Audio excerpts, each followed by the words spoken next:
If you haven't read the title and the thumbnail of the video, then yes, I will be spewing out some hard garbage that is my opinion, and throughout the video, you would probably be calling me a fanboy who doesn't know what he's talking about, but I hope I can change your mind as the video goes on. I have also almost 100% the first two games and have more than 70 hours of playtime with each of them, so yes, I love the games, so pardon me for sounding a bit biased. I am actually waiting for the third game to go on sale, and so far it has skipped 4 Steam sale events as of writing the script, which is really frustrating. I could buy it at full price, but I'm poor and I'm a cheapskate, so I have to settle waiting for it to go on sale. Final Fantasy XIII is perhaps one of the most, if not the most hated Final Fantasy games out there. And to be fair, Square Enix isn't really that much of a model company either this last few years, so I can agree with the sentiment. There are a lot of complaints about this game when it was first released, and even to this day may I add, and some of them I agree with, some of them I don't. In this video, we're going to tackle some of those common complaints and see whether they are actually true or not, and if I recommend the game despite these issues. Spoiler alert, the answer is yes, I still recommend it. But before we dive into that, here's the brief summary of the game. Final Fantasy XIII, as the name suggests, is the 13th main installation of the Final Fantasy franchise. As with all Final Fantasy games, Final Fantasy XIII has nothing to do with the previous games and only borrows certain key elements from them like key motifs and mythological creatures. When it comes to combat, the game adapts a modified version of the active time battle combat system of previous games called Command Synergy Battle here, wherein the combat lies somewhere between turn-based and real-time. This battle system has a lot of intricacies and will make this part unnecessarily long, so here's the short basic version. Instead of the battle participants taking turns in doing an action like in turn-based games, the player instead has to wait for their character's ATB gauge to fill. Once this fills up, the player's character will then execute the command or commands that they have queued up. All battle participants operate around the ATB gauge, including enemies. However, you can only see the ATB gauge of the character that you're controlling. The ATB gauge fills up in real time, and contrary to turn-based games where nothing will happen when you don't choose an action during your turn, enemies and non-controlled party members will attack on their own when their own ATB bars fill, which is what I meant with the combat being somewhere in the middle of turn-based and real-time combat. That pretty much sums up the basics of the game and its gameplay.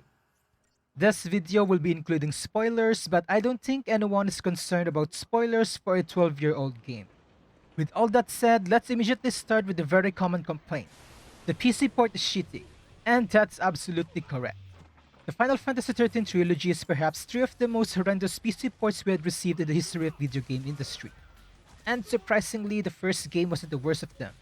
You'd think that after the complaints they had with the first game's port, Square Enix would improve the other 2 games, but no, they didn't. Perhaps the most glaring issue with the PC port is that it doesn't run at 60 FPS at all, regardless of the rig you're running the game on, and no matter how much Square proudly says it does on the game's store page.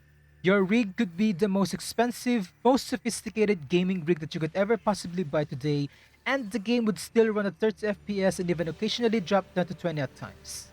This is because the game is forced to only use 2GB of your RAM, among other things that I am not technically adept enough to understand, let alone explain. In other words, it's horrendous. But now you might be wondering, but you're playing with more than 30 FPS. And that's because the Goodwill community has made patches to make the game perform better. A good Samaritan and Steam discussions compiled a bunch of mods and patches that you can apply to the game to make it both playable and enhanced, making it look more like a modern game. This includes HD textures and models and fixes for other problems that you may encounter in the game. I will leave the link for that guide in the description. If you're planning on playing the game, be sure to check that out and give the guide a favorite or whatever. It is immensely helpful. However, even with these mods and patches applied, the game will max out at 4GB RAM usage no matter what due to the game engine's limitation, but it's definitely an improvement and you will see a significant boost in performance. Anyways, the other problems that the port have is that there are a bunch of downgraded cutscenes. Audio bitrate and FMV resolution are just some of the things that were working well in the console version of the game but got scoffed in the PC port. I for one didn't notice anything wrong with the FMVs, and I can't even begin to understand what the enhanced FMV mods did to change them. However, if you do see how low quality the in-game FMVs are, then there's a mod that can fix that. Either way, improved FMVs are also included in the Steam guide that's in the description, so if you want that, then go for it. Going back to the problems of the PC port, get this. Hitting the escape key exits the game. That's right, ladies and gentlemen. The key that usually brings up the pause menu when using keyboard and mouse controls in almost any other games shuts this game down. I actually respect Square Enix for how dense they are that they didn't even think for a second that this was a bad idea. It was only until a few months after the PC port's release that they added a warning telling you that you're about to exit the game when you press the escape button. Before then, the game would just close on you if you accidentally hit the escape button. So if you haven't saved your game in a while, that's progress down the drain. It's so bad I'm not even mad. The game also crashes a lot, so it is really imperative that you check out the Steam guide that details every mod and patches that will fix the game and let you enjoy it. Voice language options is also a bit iffy and depends on what region you bought the game from. I don't know why Square Enix did this, but they did. So if you don't like English voiceovers but you live in a region that only has version of the game with English voiceovers, you can't do anything about it except to buy a different version of the game. I don't think a mod could fix this as far as I'm aware, so it really sucks. One last thing to add that isn't really a problem with the port, but it's generally just a problem with the game that I don't know where else to put it, is that the camera movement in this game is all funky-like. The camera doesn't move similar to other third-person games, and it really takes quite a while before it grows on you. I think the problem with this is that the camera likes to follow the direction that your character is moving towards. So if you're tilting your left analog stick diagonally to the left, the camera will move left even if you're not touching the right analog stick. And the worst part is that manually controlling the camera will actually contradict with this automatic camera movement, so changing camera angles will be so much slower when you're moving. It's pretty weird and it's hard to explain even through a video, but you will know what I'm talking about if you've played the game at least once. And the most offensive thing about this is when you get access to chocobo riding because, oh boy, the camera angle will be all over the place. Riding a chocobo basically amplifies the automatic camera movement that the game has when moving on foot, so just riding a chocobo in a straight line will result in a nauseating experience because the camera doesn't know how to sit still. This will also affect the chocobo's direction, which will prompt you to adjust where it's heading, which in turn will automatically move the camera, which will then again change the direction where the chocobo is headed. It's a never-ending cycle. And there's also no mods that I am aware of that can fix this. So yeah, in short, PC port and camera movement bad. Luckily, there are mods and patches out there that will fix the former problem. Again, check out the link in the description for the Steam guide that compiled the mods that you can install for the game. 分かった。セラは俺が守る。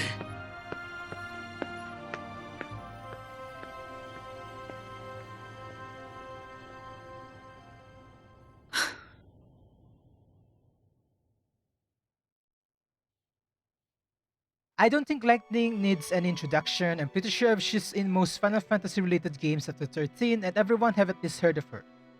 Now, this one I don't think is a common complaint that I see, but there was this one time that I was looking for something about an entirely different game called Third Birthday for the PSP, and I came across a thread reply saying that both that game's protagonist and Lightning were a result of Square Enix's way of pandering to social justice warriors or whatever. That was years ago and I still remember it to this day because of how fun it was to me, and I just had to include it here. Of course, that's probably false, and that user probably is just an edgy 13-year-old. The real complaint that people are saying is that Lightning is an overrated character. While I want to disagree with that so bad because I simp for her, I can't because it's true. Like I said, she's been in most Final Fantasy related games after 13, and if that's not the definition of overrated, then I don't know what is. Also, people seem to be saying that Lightning is a very poorly written character.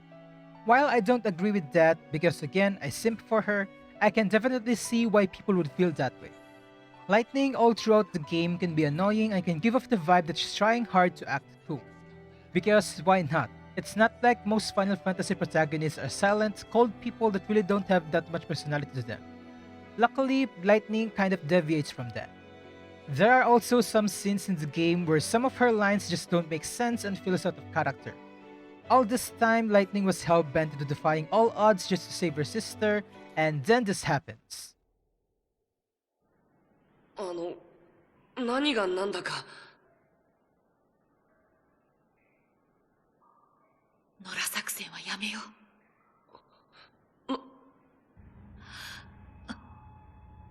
どうしてライトさんが戦えって言うから。私は間違っていたんだ。 Is that a poorly written plot device to create drama and tension? Maybe, but it's scenes like this that can prevent people from liking Lightning. However, despite all this, I don't think Lightning is a poorly written character. She's a trained soldier and is overprotective of her sister, so I think most of her actions throughout the game are all brought out by her desire to save her while being influenced by the nature of her former occupation. Not to mention that she has basically become a superhuman that people fear because of the game's plot. It's also quite impossible to imagine just how much regret she has considering that her last interaction with her sister was with the fight, and they never had the chance to talk to each other again. Lightning even blamed herself as to what happened to her sister as seen in this cutscene from chapter 1. This, together with the fact that she has now become one of those things that they have loathed before, would definitely destroy anyone. There's only so much that a person can handle, and all of this happening all at once can more than certainly be overwhelming. I think those alone can make her actions at least understandable. She went from a soldier just following whatever orders her superiors give her to a person free to do whatever she wants. She realized that she and all other people around her are just cogs in the endless gear mechanisms of the fal'Cie and actually has started to doubt if they could even do what they need to do. She said it herself in this cutscene, that for the first time ever, she's actually in control of her life. And for the first time, she doesn't know what to do. And I really think it's a really interesting character development. And speaking of poorly written plot device earlier, the story being bad is one of the complaints of people about this game.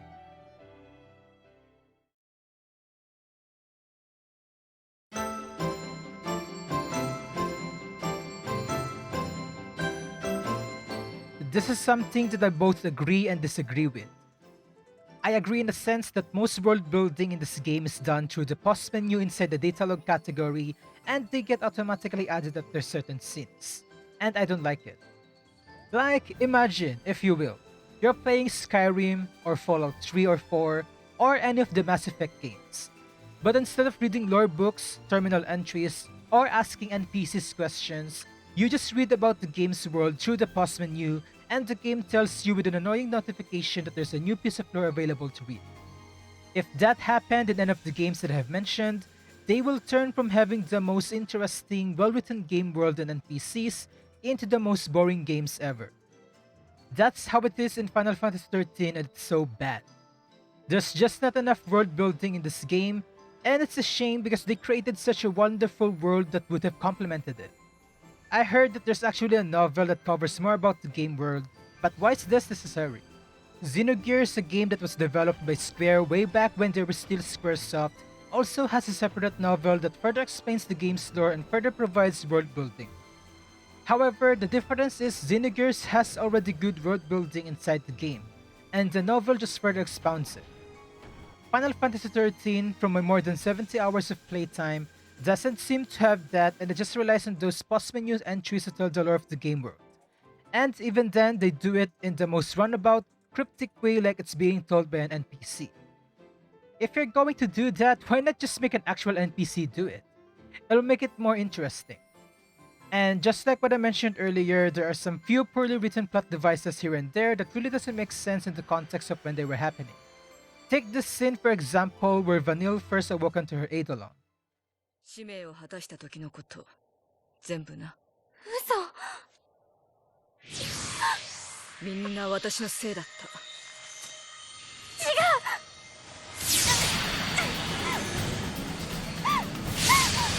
バニラ。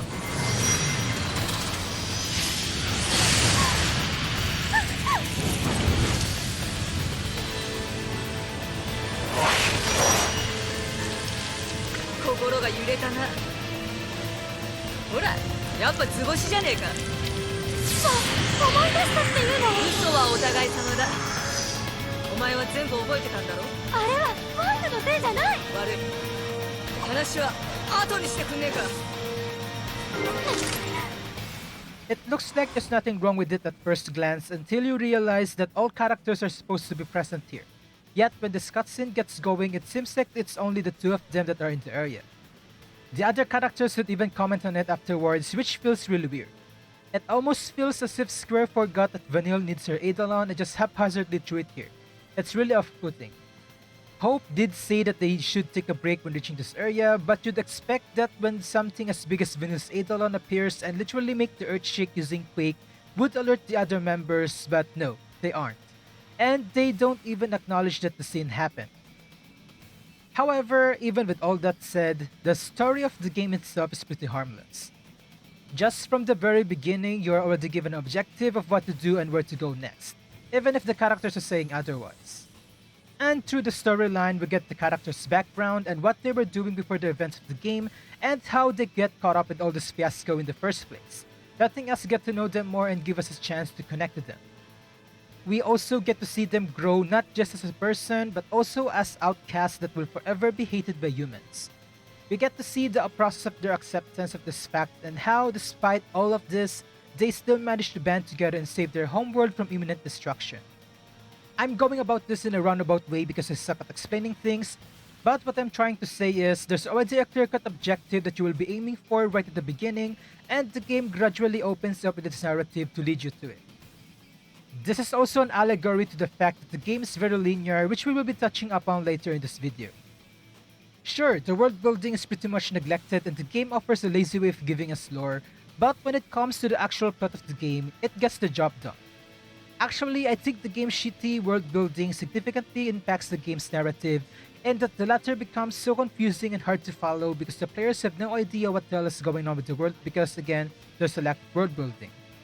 It's sometimes hard to understand the thought process of the characters because the lore isn't explained enough in detail, and it's hidden behind post menus that honestly are just pretty boring to go through and doesn't really tell you that much anyways.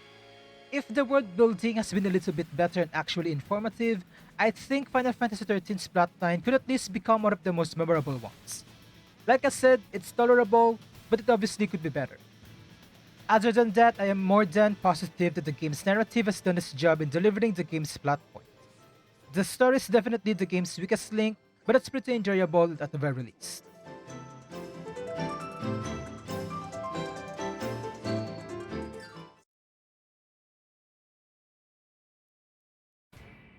The game has a slow ramp up and is too linear. And I agree with both statements. I gotta ask though, is the game being too linear a bad thing? Well, the answer is both yes and no because it's more complicated than that, to me at least. Relative to other Final Fantasy games, it is kind of a bad thing, but I don't think it's any different than junctioning water magic to Squall's strength stat in Final Fantasy VIII every time you play the game, or putting the best materia in Cloud's weapon in Final Fantasy VII. Sure, there will be other strategies that you can use to beat those games, but at the end of the day, you'll most likely do the same things to make for an optimal way of playing the game. That doesn't seem quite different to a linear gameplay experience.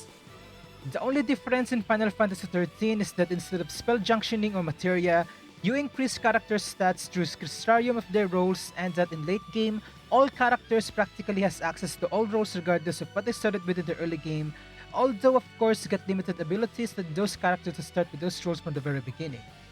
This makes it so that you're free to choose party members willy-nilly, as almost all of them get access to almost all abilities with just a slight differences in effectivity. Personally, I don't have any problems with the linearity of the role system. Having uber powerful characters that I can switch between depending on what I need is something that I really like in video games.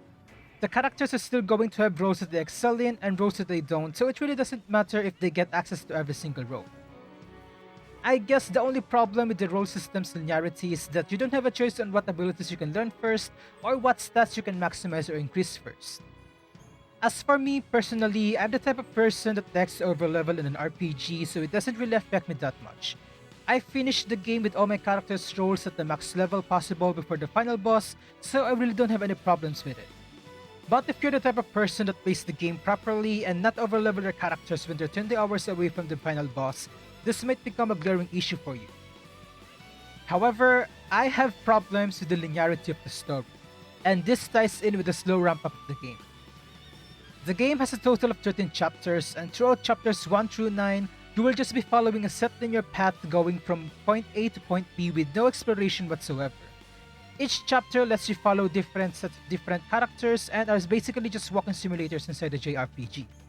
And, you know, I can live with that. Most JRPGs start with going from point A to point B for like 20% of the game. It's pretty harmless. What I don't like about it is that you cannot backtrack. You cannot go back to the places you visited from chapters 1 through 9. And while you really can't miss anything since all weapons and accessories you miss from those places are either purchasable from the shops or can be acquired by dismantling certain equipment, it really limits the player from actually exploring. Speaking of exploring, the places in those chapters are literally just about walking from point A to point B. Treasure chests or spheres are all placed in obvious spots, so there's really nothing to do when exploring these maps except push your left analog stick forward or the W key on the keyboard until you hit an enemy or cutscene.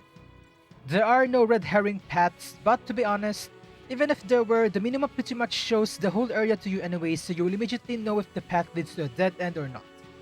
I guess that's why they didn't bother putting anything like that in the first place. Not only that, the game also allows you to play with limited, pre-formed party members through all those chapters, so those chapters would feel like really drawn out tutorials and you have no way of experimenting with different characters. I'm guessing it's supposed to be some kind of tutorial that lets you know that you can use different characters for different roles, and different roles synergize as well with certain roles, but I think players will get that point when they reach chapter 4, and letting you just use preset party member setups until chapter 10 is a bit of a problem. Characters only attack for a few times per turn at the start of the game, which makes the early section of the game so freaking slow, especially during the parts where you can only control 2 characters. And that's like the majority of the early chapters up to the end of chapter 8. Speaking of cutscenes earlier, gameplay is also disrupted by one every 10 minutes or so during the earlier chapters, which really breaks the flow of the game. This is most apparent during chapters 1 through 4, where every step you take feels like you get a cutscene. It was fine during the first chapter since every character is just getting introduced and we're given some exposition, but it just gets annoying as the game progresses. Final Fantasy XIII also has a very unbalanced spacing, and it really shows when you can crush any enemies in the chapters prior to 10 even without grinding for XP, but suddenly you can even last 10 seconds with a common enemy in chapter 10 onwards and the game indirectly tells you to grind. It's bad pacing. The game will also throw in some really scary enemies in the early parts of the game, but give you the option to basically just shoot them away like here in chapter 6. What's even the point of this? I guess it's additional gameplay for the early chapters, but come on. If there are really strong enemies that the players can take that early in the game, why bother putting it there in the first place?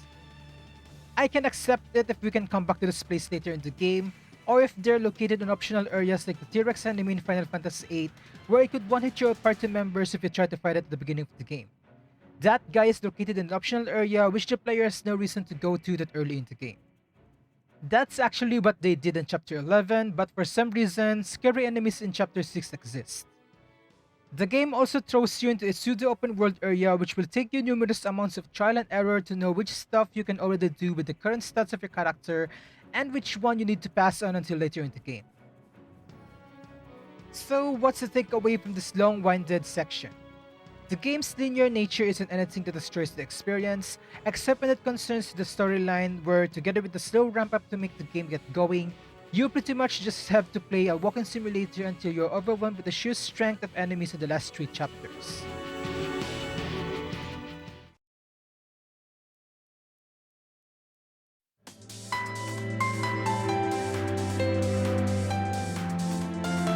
To fully discuss this, we need to explain how character progression works in this game. Instead of a singular character level, characters get strong through the level of their roles. Characters' roles can be leveled up and enhanced by spending Prestigen points, or CP, which is the equivalent of experience points in this game and can only be acquired by defeating enemies and progressing through the nodes of the Crystarium of characters' roles. The Crystarium has different stages, maxed out at stage 10, and each of these stages are unlocked by defeating certain bosses and progressing through certain parts in the main story. The player can only progress through the character's Crystaria as far as the Crystarium stage allows them to, so you are always limited to how much you can strengthen your character per chapter. This is why I said in the earlier part of the video that my characters were at the max level possible. Emphasis on possible because that's how far my Crystarium stage allowed me to level up. Now, from what I've seen in forums, people seem to have a problem with this limitation and really don't understand why. Personally, I think that's a great gatekeeper to prevent people like myself to overlevel so much that they just wanted everything they come across with, eliminating any strategies that the role system has offered to the players. If I could do the same thing that I do to other RPGs here and just level up my character to the roof, I won't be needing to devise strategies and mix up character roles to progress. I could just flow my way through most of the chapters. This would potentially make the final boss a joke. I beat the game for the second time with the maxed out Crystarium, and it took me like 3 minutes in total to beat all 3 phases. Putting this into perspective, it took me a total of about 15 minutes to beat all 3 phases of the final boss the first time, and that's with the possible max Crystarium that I could get at the time.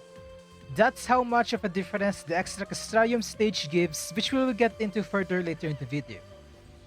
The problem with this uncapped leveling, it actually becomes apparent in the sequel, so if you want to see it, be sure to like this video and subscribe. To be really honest, the amount of time that you need to spend to earn enough CP to max out your Crystarium at a certain stage is just enough to finish one chapter and unlock the next one, specifically during chapters prior to 10. Well, at least max out the level of the primary roles of your characters. So this problem that I've seen on forums is pretty much not an issue at all.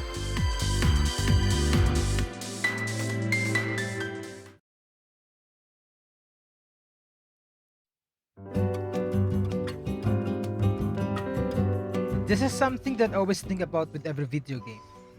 The difficulty in games is pretty subjective.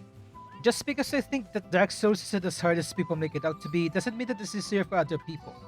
Or just because speedrunners says that it's easy to speedrun Celeste doesn't mean that I would be able to beat the game myself in less than 2 hours. Everyone has their own preferences when it comes to video games, and obviously what they like to play and what the game genre they are skilled in will make games like those easier for them, but not necessarily easy for other people. Of course, there are objectively difficult things inside video games and games similar to them. Ornstein and Smoke are obviously more difficult than Sister's Discharge, but judging a video game as a whole objectively is really hard. I can say that Dark Souls 3 is easier than Dark Souls 2 and argue non-stop as to why it's true. In fact, it's pretty much the universally accepted truth. But at the end of the day, people have experienced these games differently than I did and will always have their own opinion about which game is harder. I can also say that Sekiro is harder than either of those games, but that is still just my subjective view in the matter. You can say that Final Fantasy XIII is an easy game, but it definitely won't be true for everyone who have played it or will be playing the game.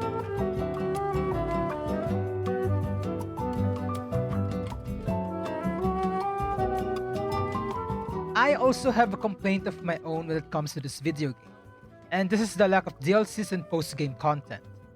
I know that DLCs are universally hated additions to video games, but there are honestly good DLCs out there that acts like expansion packs from video games like Half-Life. And that's what's missing in Final Fantasy XIII, as well as a proper post-game content. And the worst part of this is that the game makes you feel like there was a planned DLC for it, since finishing the game once will unlock the last stage of your Crystarium as we have discussed earlier, giving you the chance to make your characters even more powerful. The only benefit of grinding more XP to level up the last stage of your character's Crystarium is to get enough stats so you can do the remaining optional side quests which are totally not locked behind finishing the game and can technically be done as soon as you get to the pseudo-open world area of the game. The majority of the side quests have very difficult enemies, however, so everyone pretty much advises to tackle them once you beat the game and have expanded your character's Crystarium. But the thing is, this isn't technically post-game content because, as I've said before, all of these are accessible as soon as you gain access to those side quests. Sure, it's obscenely hard and actually quite impossible to do most of them before beating the game, but they're really not the kind of post-game content that I'm expecting. They're only post-game content because of how high the enemy stats are and because of the fact that the final stage of your Crystarium is locked behind beating the game. In contrast, Final Fantasy XIII-2 offers different stuff to do after beating the game once, actual post-game content that will only exclusively become available after beating the game, and 3 DLCs to play through which can only be unlocked once you finish the game at least once. I feel like Square Enix did what they did to the first game because they cancelled the potential DLC before the release of the game, and since there's not enough time to fill in the gap, they just made the side quest enemies really strong. This is just a speculation on my part, please don't quote me on that. Whatever the reason may be, I am really disappointed that there's not a proper post-game content that we can enjoy with our newly pimped out Stage 10 Crystarium characters after we beat the game, aside from the already existing side quests.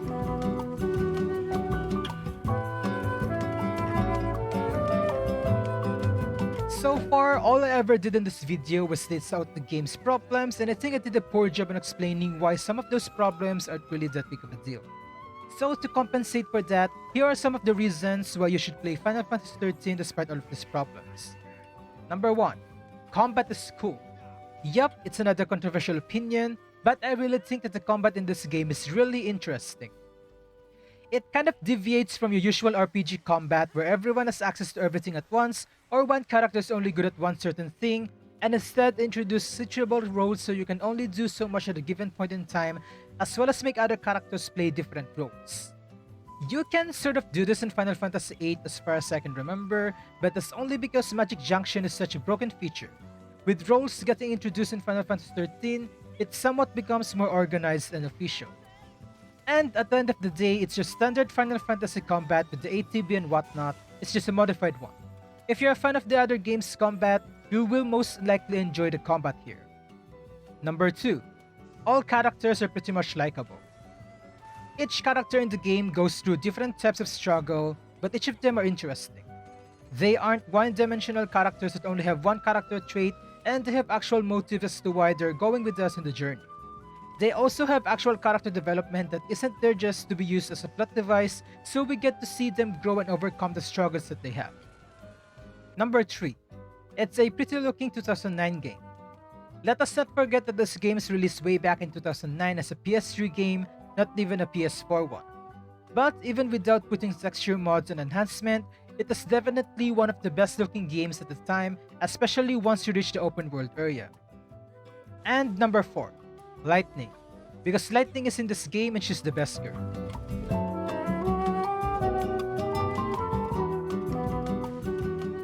So what have we learned today?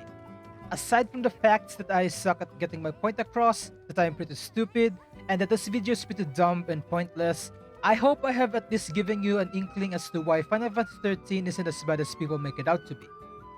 Final Fantasy XIII obviously suffers from a lot of bad decisions made by Square Enix, especially with how shitty the PC port is, but overall, it's a decent, gorgeous, and enjoyable game. I know I haven't touched upon the gameplay that much, but I think it's pretty much the same as other Final Fantasy games out there.